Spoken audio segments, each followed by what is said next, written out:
shorts. I look extremely good in shorts. And enjoying the play.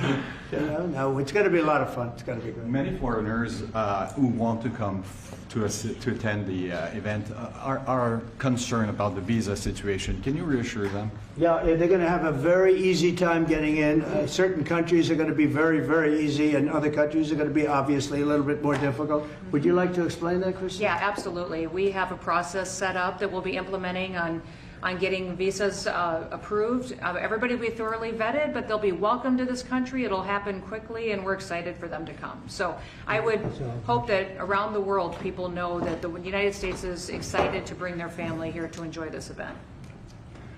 America welcomes the world. Yes. And I can really, from the collaboration that we have, testify for that, absolutely.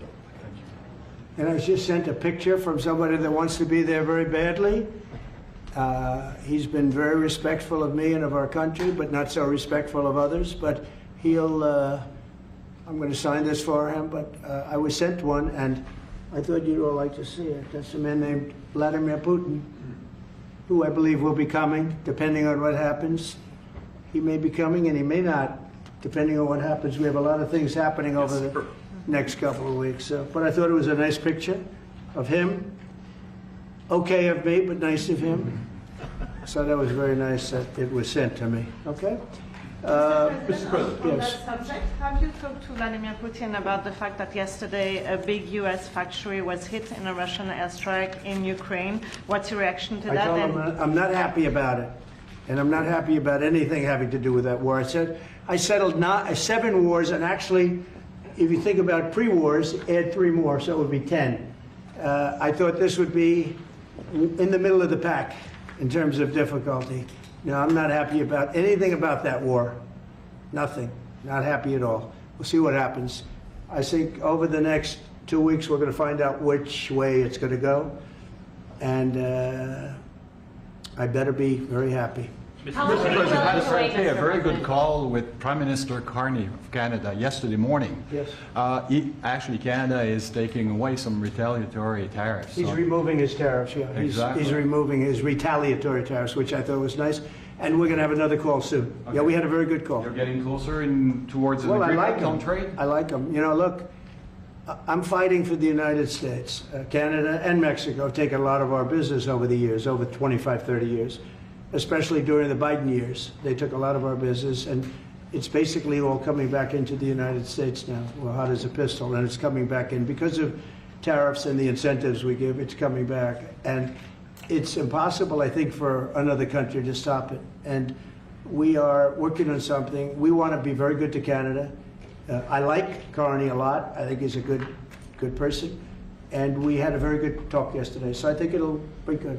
Mr. President, I have a question about the search of Ambassador Bolton's home.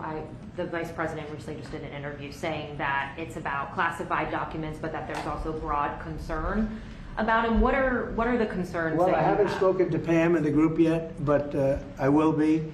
I saw that just like everybody else. I try and stay out of that stuff. I'm allowed to be, and I'm Chief Law Enforcement Officer, believe it or not. You know, I don't like to go around saying that, but I am. That's the position. But I purposely don't want to really get involved in it. I'm not a fan of John Bolton. I thought he was a sleazebag, actually. And he suffers major Trump derangement syndrome, but so do a lot of people, and they're not being affected by anything we do. I don't know anything about it. I just saw that. I'll find out about it. But if you believe the news, which I do, I guess his house was raided today. But my house was raided also. Called Mar-a-Lago. They went through everything they could, including my young son's room and my wife's area. They went through her drawers, as the expression goes. They went through everything you can imagine. And when she came back, she said, she's very neat, you know, she's meticulous. And she looked and she said, whoa, this wasn't the way that she had it. So, you know, so I know the feeling. It's not a good feeling. Thank you. Mr. President, on Ukraine, how long will you give Putin? A couple of weeks. We're going to figure it out. We'll find it. Do you think you'll have to intervene at some point? Look, it takes 2 to tango. You understand that. I wanted to have a meeting with those 2. I could have been at the meeting, but a lot of people think that nothing's going to come out of that meeting. You have to be there. Maybe that's true. Maybe it's not. But we're going to see. In the meantime, people continue to die. But I've solved 7 of them where they were in wars for 31, 35, and 37 years. We had 3 of them that were for more than 30 years, Johnny, and I got them solved. And we solved one that could have been a nuclear war with India and Pakistan. That was getting ready to be a nuclear war. I solved them all. And this one, I thought we would have had it done by now, but it's more different. There's a lot of anger, a lot of hatred. There's a tremendous amount of hatred there. So, but we'll see what happens. I think in 2 weeks we'll know which way I'm going, because I'm going to go one way or the other, and they'll learn which way I'm going. Mr. President, if I got 2 questions for you, one on FIFA, the other one on DC. Let's talk. Can you talk about the economic impact that FIFA will have in these cities, and what's your message to the mayors to get their cities prepared, not only the beautification process, but also the safety aspect? Well, Los Angeles is an example. You know, it's poorly run. We have a mayor there that can't even get permits to the people that lost their houses. Lee Zeldin got every permit. The hardest permit is the federal permit. Within 20 days, every single permit was there for the people to build their houses. But people are writing us and they're saying they won't give us. The mayor is incompetent. The governor is incompetent. You know, Gavin. I know Gavin very well. He's an incompetent guy with a good line of bullshit, and he doesn't get the job done. And frankly, those people want to build their houses. It's terrible. They could have been built. Some of them could have been built already. But think of it: the federal government that has the most complex part, and it's the most complex environmental thing to do. We got it. Everybody had it within 30 days. And they're not even close to getting their permits. And now they're talking about taking some of those sites and building low-income housing on them. These are high-end neighborhoods. And I'm all for low-income housing. I built a lot of low-income housing. I know all about 236. I know every program that there is in the government. I used every one of them. I know more about low-income housing than probably almost anybody. And it's great. It's fine. It's wonderful. But you don't build it in Pacific Palisades. You don't build it there, and you don't build it in the other areas that burned down. So they're talking about putting up low-income housing. And you talk about riots. They're going to have riots if that happens, because you're taking the people's property away. They want to build their houses, and they're unable to get permits from the mayor and from the governor. And that's a terrible thing. But, and let me tell you, if I didn't send in the troops in Los Angeles, Johnny wouldn't be in Los Angeles. You wouldn't be having your World Cup there. I sent in the troops and we kept it. And even the police commissioner, the sheriff and the police commissioner, they all said the same thing. They said, we could have never handled what was happening. You saw that, you were there. He said, we could have never handled what was happening. And then you hear Gavin Newsom, after it's all quelled, you hear Newsom get up and say, we could have done this for ourselves. No, they couldn't have. And if they could have, I wouldn't have taken the chance either. Okay, my second question is on crime prevention. Would you be open to expanding the national concealed carry to apply to D.C. like it does in other states like Texas? Yeah. Well, they have it in some states and they feel strongly about it. As you know, I'm in favor of it. People have to protect themselves. I'm a Second Amendment person, very simply. People have to be able to protect themselves. Especially like in Washington, you walk down the street, a guy comes up and slugs you. He's got a pistol in his hand. You can be tough, you can be in great shape, you can be a powerful person, or you can be a guy that weighs 100 pounds with a gun in your hand. Right. And I'll bet on the guy with the gun 100% of the time, right? And so you need protection. So I'm a Second Amendment person all the way. Yeah, please. President Trump, you said this morning that you're working with Congress to get $2 billion to help clean up DC. Have you had any conversations with Mike Johnson and John Thune about where they're going to get that money from? Which money? You said this morning that you're going to get $2 billion from Congress to help clean up DC. Yeah, I've spoken to Mike Johnson. I've spoken to John Thune, the Senate, the House, and I think it's going to be very easy to get. It's going to be not a lot of money.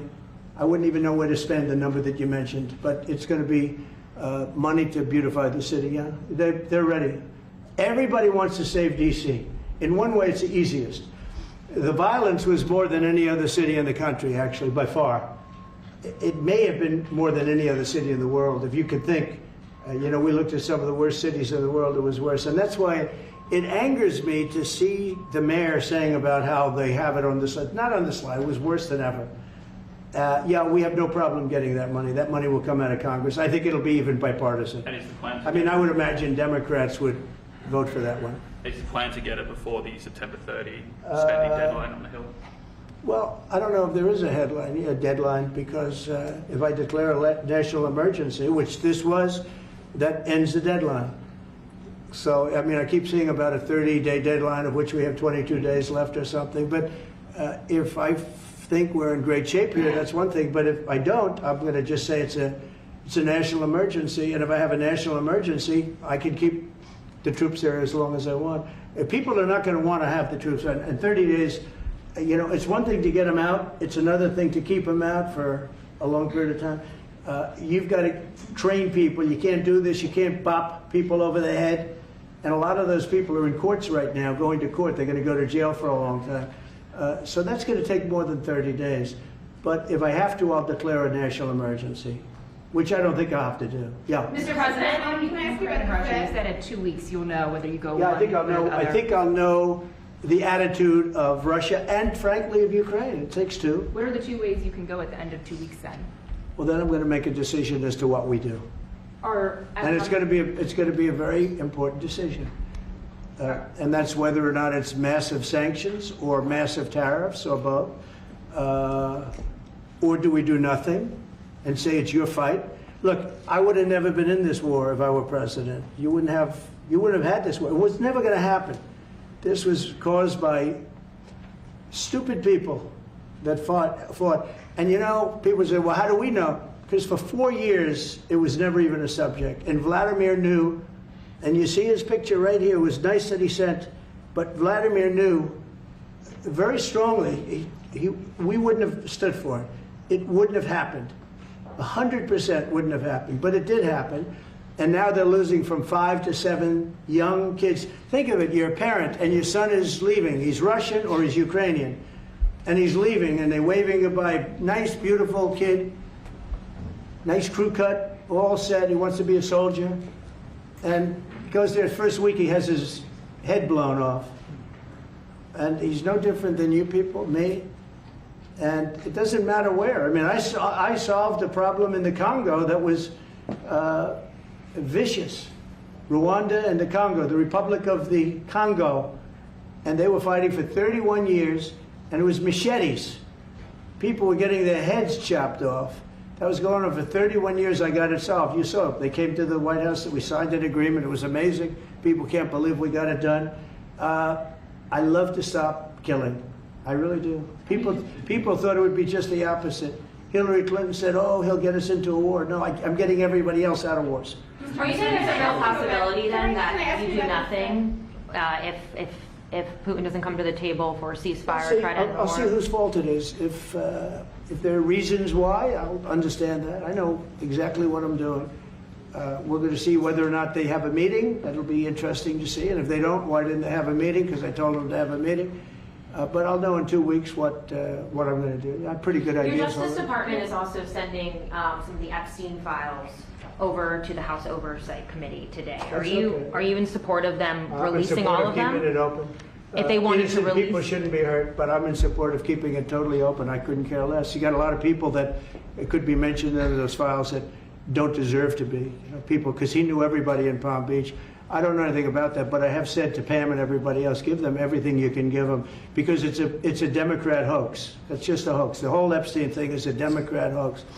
So we had the greatest 6 months, 7 months in the history of the presidency, and the Democrats don't know what to do, so they keep bringing up that stuff. But it affected them. Bill Clinton was on his plane and went to the island supposedly 28 times. I don't want to bring that up, frankly. You have Larry, whatever his name is, Summers, the head of Harvard, who was Jeffrey Epstein's best friend. Nobody ever talks about that. I mean, but I don't want to hurt Larry Summers, but he was best friends with Jeffrey Epstein. No, this is a Democratic hoax to try and get the significance of what we've done over the past 7 months. Nobody's ever seen anything like it. They say it's #1 in history. What we've done, including stopping 7 wars. I mean, just include that. And now you look at the stock market today. It's way up to start off with from where I took it. And this market was going to crash. If Joe Biden or Kamala were president, this market we would have had a crash like in 1929. You're not going to have that. It's only a question of how high is it going to go. You know, I had the strongest economy in the history of our country. And despite COVID, We had the strongest economy in the history of our country, and we're going to blow it away this time. I was always good at making a lot of money, and whether it was for myself or whether it was, I like doing it this way better. I mean, I like making it for the country. Our country's been ripped off by friend and foe, nations all over the world ripped off, and the friends have been much worse than the foes for the most part. And they're not ripping us off. We just signed a deal with the European Union. They're paying us essentially $950 billion, like a signing fee. They're going to buy $750 billion worth of energy. They weren't buying much of our energy there. And they're very smart in doing it. And as you know, Ursula was here a couple of days ago having to do with the people, the leaders that we had a great, people said they've never seen anything like it. Well, we had the leaders of Europe right here in the Oval Office. And she's so happy that she has an agreement. But people aren't ripping us anymore. We're run by, this country is run by smart people now. Mr. President, in Israel... Two questions. One is about Intel. There have been reports that you're considering taking a stake in Intel. Can you tell us About the 10%? About the 10%. Yeah, I met a man, he was a very nice man, and I called for his removal because I saw something by a man named Tom Cotton, a senator from Arkansas. He's a great guy, friend of mine, supporter of mine, big supporter. I'm a supporter of his too. And he wrote a pretty nasty story about the head of Intel. And I said, well, if that's right, he should resign. And he came in, he saw me, we talked for a while. I liked him a lot. I thought he was very good. I thought he was somewhat a victim, but you know, nobody's a total victim, I guess. And I said, you know what? I think the United States should be given 10% of Intel.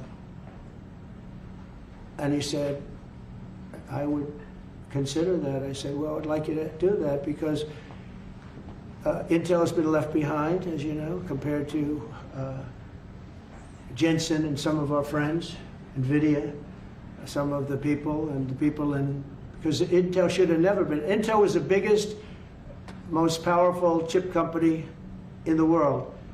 And then they started leaving. And they started going to foreign countries, in particular Taiwan. And if we had a president that would have said, okay, you can go to Taiwan, but we're going to put a 100% tariff or a 200 or 300 or a 500% tariff, anybody that sells into the United States has to pay. They wouldn't have left. They would have never left, and we wouldn't have. So in the meantime, we had people that were, in some cases, good politicians that weren't good on trade. I loved that man, but he was not good on trade. I totally disagreed. He allowed the car industry to be taken out of this country. We lost 50% of our car industry. But that's all coming back. It's all coming back. But if somebody would have said that with Intel, would be a giant right now. Now, with that, they've had some bad management over the years, and they got lost. And I said, I think you should pay us 10% of your company. And they said, yes. That's about $10 billion. I don't get it. This comes to the United States of America. And I said, I think it would be good having the United States as your partner. He agreed. And they've agreed to do it. And I think it's a great deal for them. And I think it's a great deal. He walked in wanting to keep his job, and he ended up giving us $10 billion for the United States. So we picked up $10 billion. And we do a lot of deals like that. I'll do more of them. If somebody has, like we have restrictive covenants with Jensen. We have, it's NVIDIA.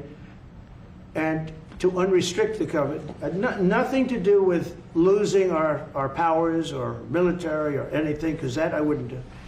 But there are things you can do that don't affect us, that actually help us. And if we're going to give somebody a restricted covenant, we have a strong restrictive covenant on certain industries. And I will absolutely give somebody a opening on a to do a lot of business, which is good for us, as long as it doesn't hurt us in a security or military way. And if I do that, I think the country should be paid, because anybody else, I have it in real estate where I'll have a deal with somebody and I'll have them restrictive covenant. Then they'll come back and they'll say, I'd love to be able to build over here, but I'm not allowed to because you have me covered, you have me restricted. I say, I'll let you build over there, but pay me a lot of money. No different. But the country never did it because the country was run by foolish people. Mr. President, on TC Prime, you said Chicago might be next. Are you making, have there been concrete steps that the administration is taking to do that? Or what are other cities as well? I haven't spoken to them. He's grossly incompetent. I haven't spoken to the mayor. No, when we're ready, we'll go in and we'll straighten out Chicago, just like we did D.C. Chicago's very dangerous, great place. I built great stuff there. I have the most beautiful building in Chicago, I think. But I hate to see what's happened to Chicago. Chicago was our greatest city, actually. Bob Tisch, a great friend of mine, passed away. He used to own the Giants and very successful Lowe's. He said Chicago, I think they had their main office in Chicago. He said Chicago and San Francisco are the two greatest cities in the world. Now you look at what the Democrats have done to San Francisco. They've destroyed it. I own a big chunk of the Bank of America building in San Francisco. And, you know, it's just different. We can clean that up too. We'll clean that one up too. No, if everything works out, and we've already had calls from other cities, quiet calls from Democrats. We'd love you to come here because they've lost control of their cities. I'm not going to say because I don't want them to lose their elections. But we've had calls from Democrats and calls from people generally.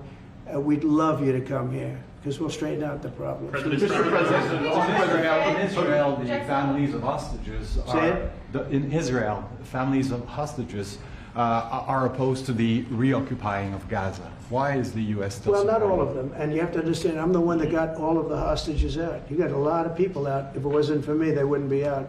I worked with Bibi and I worked with Steve Witkoff.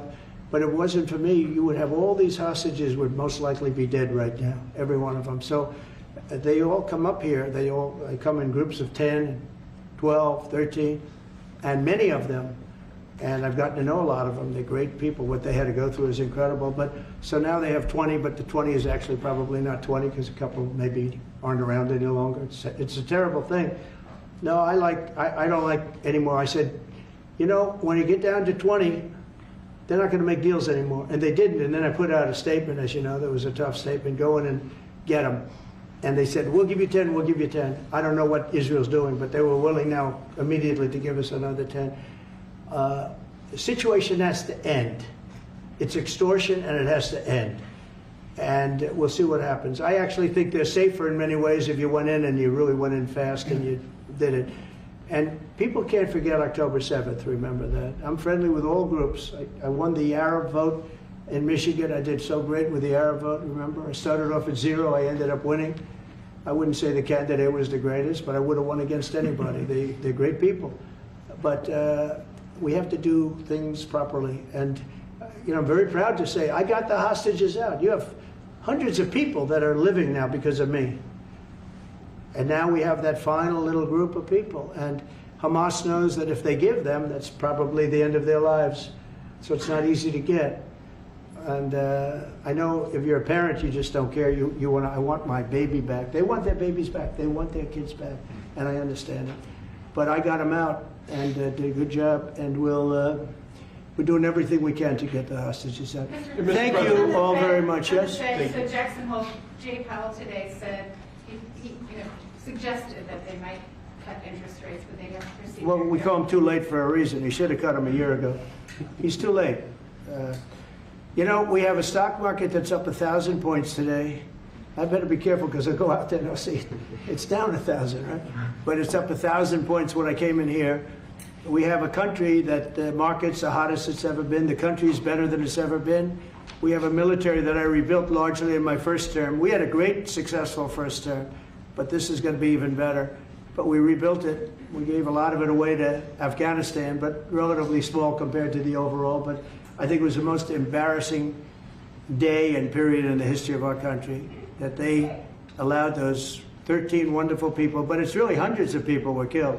And they don't talk about the 48 that were so severely wounded with no legs, no arms, nobody ever mentions them except me. But that was the worst day, the most, it just showed how incompetent. Frankly, if that didn't happen, I really believe that you might not have had the problem with Russia. I think Putin was sitting there watching these stupid people running our country and said, this is a time to invade. It's, you know, this is a time. And then Biden made the statement, well, he can do a small incursion. When he said that, it was off to the races, right? When he said he can do a small incursion, remember that? I was surprised he knew the word incursion. I didn't think he had that good of a vocabulary. I want to thank everybody. It's very important to me and to everybody up here, the World Cup. And Johnny has been so incredible. I mean, he's really a great leader. I mean, to think, I said, Johnny, do it by phone. You don't have to come. No, he said, I'll come. and he flew all night long to be here and listen to this about how great we're doing in D.C. But he's a fantastic leader, and this will be your most successful World Cup ever. Thank you, Jim. Thank you You so think much. America will win? Yeah, can we win it, Mr. President?